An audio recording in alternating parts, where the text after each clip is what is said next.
Palestinians a viable state of their own. And it's now, I think, increasingly clear that this is not something the Netanyahu government would ever support. That's a fundamental disagreement. The United States thinks that's both a moral imperative, but also strategically desirable, that until that happens, you're going to continue to get events like we've been seeing over the past several weeks. It's also very harmful to American interests, given our close association with Israel, when we see things like this happening. It fuels terrorism, including terrorism directed against the United States.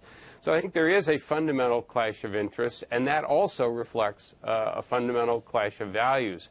So the strains we're seeing today, despite all of the other forms of cooperation, are not just ephemeral, and unless there is some kind of political solution, I think they're likely to get worse in the years ahead. Stephen, what about the U.S.'s lack of political leverage with Israel? It provides, as we said at the beginning of the show, $3 billion in aid to Israel, in military aid every year, and uses its veto at the UN to protect Israel. Why does the U.S. then appear to have so little clout?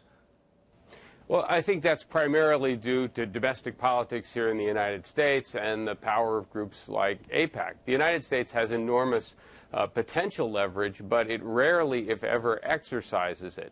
Every American president since Lyndon Johnson has thought that building settlements was not in either America or Israel's interests, but no American president has ever put any serious pressure on Israel to try and stop the settlements process. And even today, we don't see the United States supporting a veto in the UN Security Council over what's happening in Gaza, rather supporting a resolution.